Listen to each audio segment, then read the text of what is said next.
Nabi Ibrahim lahir dan dibesarkan di Padang Aram, daerah Irak, dan termasuk dalam wilayah kerajaan Babilonia.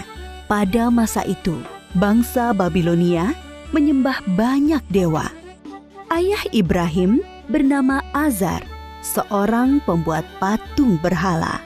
Patung-patung itu juga dijual kepada penduduk sekitar untuk menjadi sembahan mereka. Allah memberi Ibrahim pikiran yang cerdas dan kritis, serta keberanian yang besar. Dia mengilhamkan pemahaman kepada Ibrahim bahwa menyembah patung-patung itu adalah kesesatan yang nyata. Ibrahim bertanya dalam hati, "Ayah, mengapa ayah menjadikan patung-patung itu sebagai Tuhan? Bukankah ayah yang membuatnya? Bukankah patung-patung itu tidak bisa mendengar doa-doa kita?" Dia berpikir keras, siapakah sebenarnya Tuhan yang pantas dipuja, dimintai pertolongan dan perlindungan?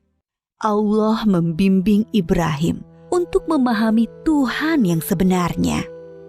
Mula-mula, Allah memperlihatkan langit yang penuh bintang bercahaya di malam yang gelap. Ibrahim berkata, "Sungguh indah, inilah Tuhanku." Ketika pagi tiba, langit menjadi terang. Bintang-bintang itu pun menghilang. "Oh, bintangnya hilang. Aku tidak suka Tuhan yang menghilang. Itu bukan Tuhan."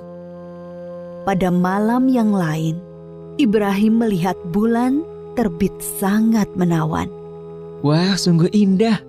Ini dia Tuhanku." Ketika pagi tiba, bulan itu tenggelam. Ternyata yang ini juga tenggelam. Ini juga bukan Tuhan. Oh, manakah Tuhan yang sebenarnya? Kalau Dia tidak memberi petunjuk kepadaku, pasti aku juga sesat seperti kaumku. Di kesempatan lain, Ibrahim melihat matahari terbit. Sinarnya terang memukau.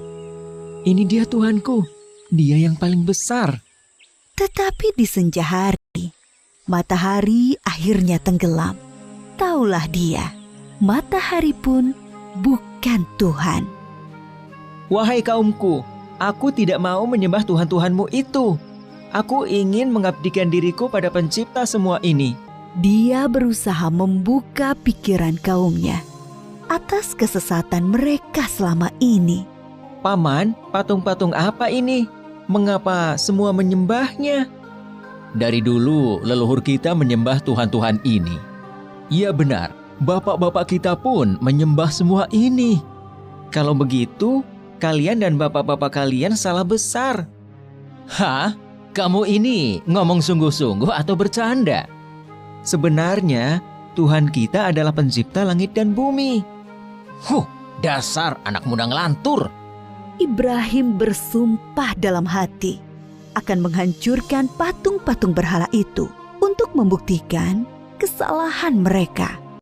Suatu hari, ada perayaan keagamaan kaum Ibrahim. Setelah memberi sesaji kepada berhala, mereka pergi semuanya keluar kota. Ibrahim tidak mau ikut rombongan itu. Ketika semua sudah berangkat agak lama, diam-diam Ibrahim menuju tempat pemujaan berhala yang berisi banyak patung. Dia melihat makanan sesaji untuk berhala-berhala itu masih utuh di hadapan tiap patung-patung itu. "Mengapa kamu tidak makan? Mengapa kamu tidak menjawab?" Ibrahim bertanya, lalu memukul patung dengan tangannya. Tentu saja, patung-patung itu tetap diam. Ibrahim mengambil kapak, lalu menghancurkan patung-patung itu. Dia hanya menyisakan sebuah patung yang paling besar dan mengalungkan kapaknya pada lehernya. Ketika kaumnya pulang dari luar kota, mereka melihat patung berhala mereka hancur. Sontak mereka berteriak, kaget, gempar seluruh kampung. Bergegas semua orang, terutama para pemuka kaum, menuju tempat pemujaan berhala. Oh, siapa yang melakukan ini pada Tuhan-Tuhan kita? Kurang ajar. Kami dengar ada anak muda yang membenci Tuhan-Tuhan kita. Ibrahim namanya. Bawa ke sini anak itu. Maka Ibrahim digiring ke hadapan para pemuka kaumnya. Disaksikan halayak ramai. Apakah kamu yang menghancurkan Tuhan-Tuhan kita, Ibrahim? Yang menghancurkan patung-patung itu adalah patung yang besar ini. Bukankah dia membawa kapak? Tanya saja dia kalau bisa menjawab. Orang-orang yang mendengar jawaban Ibrahim pun tersadar. Merekalah yang keliru dengan menyembah patung-patung itu. Tapi kekafiran yang sudah mendarah daging membuat mereka memutarbalikkan kebenaran. Tentu di sini ada campur tangan setan. Kamu kan tahu, dia tidak bisa bicara, apalagi bergerak menghancurkan patung lain. Berarti kamulah yang melakukannya.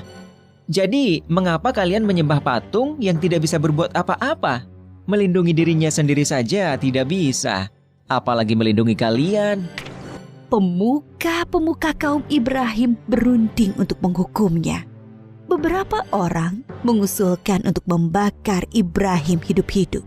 Maka penguasa waktu itu, Raja Namrud, memerintahkan untuk membuat bangunan tempat pembakaran Ibrahim di tengah lapang agar bisa disaksikan orang banyak. Ibrahim diikat lalu dilemparkan ke dalam api. Api menyala berkobar sangat panas. Allah berfirman, "Hai api, dinginlah dan menjadi keselamatan bagi Ibrahim." Maka ketika kobaran api yang dahsyat telah padam, keluarlah Ibrahim dengan segar bugar, tidak terbakar sedikit pun. Bahkan pakaiannya juga utuh, hanya tali pengikatnya yang musnah terbakar. Ketika sudah diangkat oleh Allah menjadi Rasul, Nabi Ibrahim dengan giat dan sabar mendakwahkan ajaran Allah. Bangsa Babilonia waktu itu menyembah dewa-dewa. Raja mereka, Raja Namrud, dipercaya sebagai keturunan dewa. Namrud adalah seorang yang cerdas dan kuat kepemimpinannya. Semua itu membuat dia takabur dan berlaku kejam. Dia menganggap dirinya sebagai Tuhan yang harus disembah. Mendengar dakwah Nabi Ibrahim, Raja Namrud mengundang beliau ke istana. Tentu tujuannya untuk menghentikan dan menghukum Nabi Ibrahim. Kemudian Raja Namrud dan Nabi Ibrahim berdebat tentang Tuhan yang patut disembah. Siapakah yang kau anggap Tuhanmu itu, Ibrahim? Apa kekuasaannya? Tuhanku adalah yang menghidupkan dan mematikan. Aku juga menghidupkan dan mematikan. Aku menjatuhkan hukuman pada orang-orang dan aku berkuasa untuk mengampuni dan membiarkan mereka hidup. Allah menerbitkan matahari dari timur. Kalau kau juga Tuhan, terbitkanlah matahari dari barat. Raja Namrud tercengang dan terdiam mendengar jawaban Nabi Ibrahim. Dia kebingungan bagaimana menjawab tantangan Nabi Ibrahim. Demikianlah Nabi Ibrahim berdakwah dengan membuka akal pikiran manusia tentang Tuhan seluruh alam. Ada suatu peristiwa ajaib yang menunjukkan maha kuasanya Allah. Setelah Nabi Ibrahim diangkat menjadi Rasul, yaitu ketika beliau bermunajat kepada Allah. Ya Rabbi, perlihatkanlah pada hamba bagaimana Engkau menghidupkan yang mati. Allah Subhanahu wa Ta'ala berfirman, "Belum percayakah engkau pada kekuasaanku?" Hamba percaya, tapi hamba ingin hati hamba yakin. Kemudian Allah Subhanahu wa Ta'ala berfirman, "Ambillah 4 ekor burung, lalu potong-potonglah mereka, lalu lemparkan di atas tiap satu bukit, satu bagian. Kemudian panggillah mereka, pasti mereka akan datang kepadamu dengan segera. Nabi Ibrahim melakukan yang diperintahkan Allah, maka keimanannya bertambah mantap. Kepada bapaknya, Nabi Ibrahim tidak putus asa mengajak meninggalkan penyembahan berhala. Wahai ayahku, mengapa ayah menyembah sesuatu yang tidak bisa mendengar dan melihat, serta tidak dapat berbuat apa-apa untuk menolongmu? Sesungguhnya Allah memberi aku ilmu. Ikutilah aku, wahai ayahku. Jangan ikuti setan. Aku takut engkau akan ditimpa azab. Bencikah kau pada Tuhan-Tuhanku Ibrahim? Diam. Kalau tidak, kau akan aku rajam. Pergilah, tinggalkan aku. Selamat berpisah, ayah. Semoga keselamatan dilimpahkan kepadamu. Aku akan memohonkan ampunan dan hidayah untukmu. Nabi Ibrahim terus memohonkan ampunan Allah untuk Azar. Sampai kemudian jelas baginya bahwa Azar tidak mau beriman dan terus memusuhi Allah. Allah melarang memohonkan ampunan bagi orang-orang kafir. Setelah terbukti tidak ada yang beriman di antara kaumnya selain Lut, keponakan beliau dan sanak sepupu beliau yang menjadi istri beliau, Nabi Ibrahim hijrah meninggalkan kampung halamannya di Irak. Atas perintah Allah, beliau menuju Palestina atau Syam bersama istri dan keluarga Lut. Di Palestina, Nabi Ibrahim terus berdakwah kepada penduduk setempat. Sambutan penduduk Palestina terhadap dakwah beliau kurang bagus. Akhirnya muncul paceklik dan wabah penyakit di sana. Atas perintah Allah, Nabi Ibrahim dan Nabi Lut berpisah. Nabi Lut dan keluarganya menuju Sadum di Syam, sedangkan Nabi Ibrahim bersama dengan Bunda Sarah menuju Mesir. Saat itu, Mesir diperintah oleh sang raja yang zalim, yang menyukai wanita-wanita cantik untuk dijadikan selir-selirnya. Tidak peduli wanita itu bersuami atau tidak. Bila wanita itu bersuami, maka suaminya akan dibunuh. Raja Mesir bermaksud buruk pada Bunda Sarah yang cantik. Maka Nabi Ibrahim berbohong bahwa beliau adalah saudara Sarah, supaya tidak dibunuh oleh raja. Allah menghalangi niat jahat sang raja.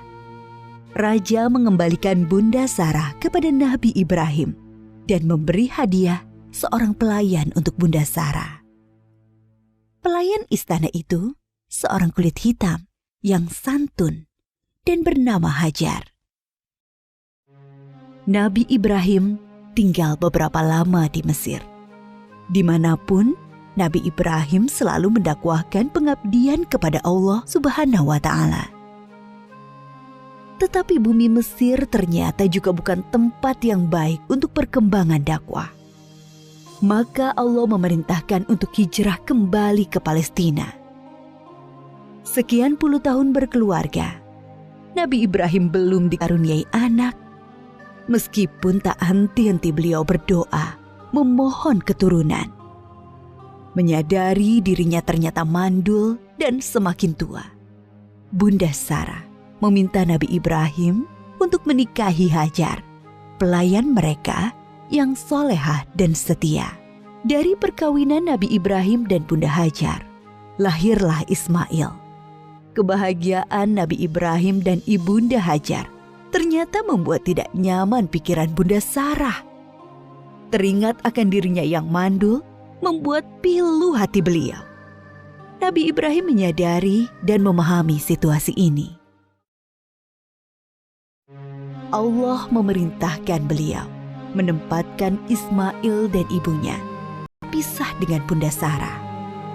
Suatu hari, Nabi Ibrahim menyuruh Bunda Hajar untuk berkemas-kemas. Mereka akan mengadakan perjalanan jauh. Ismail yang masih menyusu pada ibunya tentu dibawa pula. Mereka melintasi rute yang panjang dan akhirnya sampailah ke suatu tempat yang sangat gersang. Tidak ada pohon-pohonan tempat bernaung, udaranya pun panas. Yang ada hanyalah hamparan pasir dan bukit-bukit berbatu. Nabi Ibrahim turun dari kendaraannya, kemudian menurunkan istri dan anaknya. Tanpa berkata apa-apa, beberapa saat kemudian beliau beranjak dan pergi meninggalkan keluarganya. Ibunda Hajar yang melihat keanehan ini segera berteriak memanggil, "Ibrahim, hendak kemana? Kenapa kau biarkan kami sendirian di sini?" Nabi Ibrahim tidak menjawab, hanya menunduk terus berjalan. "Ibrahim, apakah ini perintah Allah?" Iya. "Kalau begitu aku yakin Allah tidak akan membiarkan kami." Ibunda Hajar begitu sabar dan ridho pada keputusan Allah. Nabi Ibrahim sebenarnya tidak tega meninggalkan keluarganya di tempat terpencil dan gersang itu. Tetapi keyakinan akan kebenaran Allah dan kemurahan Allah menjadikan beliau mematuhi perintah yang sulit ini. Dengan berlinang air mata, beliau berdoa sebelum kembali ke Palestina. Tuhanku, aku telah menempatkan keluargaku di tempat gersang ini, di dekat rumah-Mu, Ka'bah. Mudah-mudahan mereka menegakkan sholat dan jadikanlah hati manusia senang kepada mereka. Dan berikanlah mereka rizki buah-buahan supaya mereka bersyukur. Kurang lebih 10 tahun kemudian, sekitar Ka'bah sudah menjadi tempat yang ramai berkat munculnya sumber air Zam-Zam. Banyak orang bermukim di sana. Ibunda Hajar dan Ismail sangat dihormati oleh penduduk karena mereka dianggap pemilik sumber air itu. Ismail tumbuh menjadi anak yang tampan, santun, dan sabar. Suatu ketika, Nabi Ibrahim mengunjungi keluarganya di Mekah. Setelah beberapa lama tinggal di sana, suatu malam beliau bermimpi menyembelih Ismail. Nabi Ibrahim termangu-mangu memikirkan mimpinya. Wahyu dari Allah atau godaan setan? 2 malam berikutnya, mimpi yang sama terulang. Maka pagi harinya, setelah mimpi yang ketiga, beliau yakin ini perintah Allah yang harus dilaksanakan walaupun terasa sangat berat di hati. Nabi Ibrahim bermusyawarah dengan keluarganya tentang mimpi itu. Anakku, aku melihat dalam mimpi, aku menyembelihmu. Pikirkan, apa pendapatmu? Ismail sangat memahami bahwa ayahnya adalah Nabi Allah. Mimpi para nabi adalah wahyu ilahi. Dengan mantap dia menjawab, Ayah, laksanakan perintah Allah. Insya Allah, aku akan sabar menerimanya. Bertambah rasa syukur Nabi Ibrahim. Bertambahlah kecintaan kepada anaknya. Bertambah mantap pula hati beliau melaksanakan perintah yang sulit itu. Berangkatlah Nabi Ibrahim dan Ismail menuju Mina, tempat penyembelihan. Sepanjang jalan, iblis menggoda mereka agar mengurungkan niat pengorbanan Ismail. Ibrahim, dasar ayah tidak punya perasaan. Anak sendiri mau disembelih. Ingat, kau berdoa puluhan tahun meminta anak. Allah sudah memberimu anak yang soleh. Sekarang kau mau sembelih, ha? Nabi Ibrahim mengambil kerikil-kerikil dan melempari iblis. Beliau tidak bergeming dengan godaan-godaan itu. Hatinya dipenuhi keyakinan yang mantap kepada Allah. Begitu pula Ismail. Sampai di tempat penyembelihan, Nabi Ibrahim membaringkan Ismail, bersiap mengayunkan golok yang tajam ke leher anaknya. Lalu Allah berfirman, "Hai Ibrahim, engkau telah menaati perintahku. Ini adalah perintah yang sulit. Aku memberi balasan orang-orang yang berbuat baik." Allah mengganti Ismail dengan seekor domba yang besar. Itulah yang kemudian disembelih sebagai kurban, sedangkan Ismail tidak jadi disembelih. Peristiwa ketika Ibunda Hajar ditinggalkan sendirian bersama Ismail ketika masih bayi dan pengorbanan Ismail diabadikan dalam rangkaian ibadah haji kita. Peristiwa penting lain antara Nabi Ibrahim dan Ismail adalah ketika Allah memerintahkan mereka meninggikan bangunan Ka'bah. Pondasi Ka'bah sudah ada sebelum masa Nabi Ibrahim. Beliau dan Ismail hanyalah meninggikan temboknya. Ka'bah itu kemudian menjadi pusat ibadah sholat dan haji. Ketika tembok sudah tinggi, Nabi Ibrahim kesulitan membuatnya lebih tinggi lagi di atas jangkauan tangannya. Maka beliau menjadikan sebuah batu sebagai pijakan kakinya. Pada batu pijakan itu membekas tapak kaki Nabi Ibrahim dan dinamakan Makom Ibrahim yang bisa disaksikan sampai saat ini. Ketika Ka'bah sudah jadi, Nabi Ibrahim berdoa untuk beliau dan Ismail dan anak keturunan mereka berdua. Antara lain, supaya diangkat Rasul dari keturunan mereka. Diangkatnya Muhammad SAW sebagai Rasulullah adalah jawaban atas doa Nabi Ibrahim. Nabi Muhammad SAW adalah keturunan Nabi Ismail. Suatu ketika, Nabi Ibrahim sedang berada di Palestina bersama Ibunda Sarah.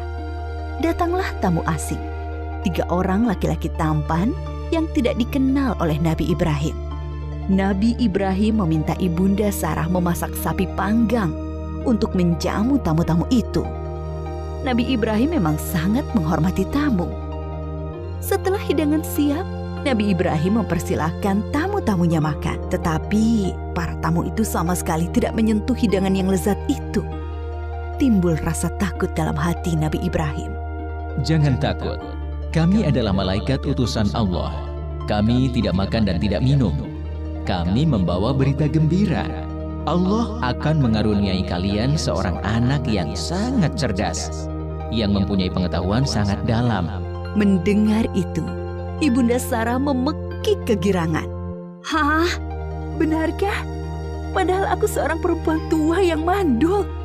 Adakah tugas kalian yang lain, wahai para malaikat? Sebenarnya kami diutus untuk menurunkan hukuman bagi penduduk Syadum karena mereka keterlaluan. Tapi di sana ada Lut dan orang-orang beriman. Siksa ini hanya mengenai orang-orang yang durhaka. Lut, keluarga serta pengikutnya akan selamat, kecuali seorang istrinya yang jahat. Dia turut binasa. Nabi Ibrahim dikaruniai keturunan di masa tuanya. Beliau sendiri dikaruniai umur panjang. Dari keturunan Nabi Ismail, kelak akan lahir Nabi Muhammad. Sedangkan dari keturunan Nabi Ishak, lahir nabi-nabi Bani Israel. Semua nabi yang ada dalam Al-Quran setelah Nabi Ibrahim adalah keturunan beliau. Maka Nabi Ibrahim disebut juga bapak para nabi. Nabi Ibrahim disebut juga sebagai bapak tauhid yang pertama mengajarkan bahwa Allah adalah Tuhan semesta alam. Para nabi sebelumnya hanya mengajarkan sebatas Tuhan suatu kaum. Nabi Ibrahim diberi gelar Khalilullah, artinya kekasih Allah. Banyak keteladanan yang diajarkan Nabi Ibrahim, yaitu teladan dalam menghormati tamu, menjadi seorang yang hanif, yang mengikuti kebenaran, selalu patuh pada perintah Allah, pemberani, sekaligus penyantun kepada orang tua dan manusia umumnya. Banyak kemiripan ajaran Nabi Ibrahim dengan Islam. Dari peristiwa Isra Mi'raj, Nabi Muhammad bercerita bahwa sosok Nabi yang paling mirip dengan beliau adalah Nabi Ibrahim.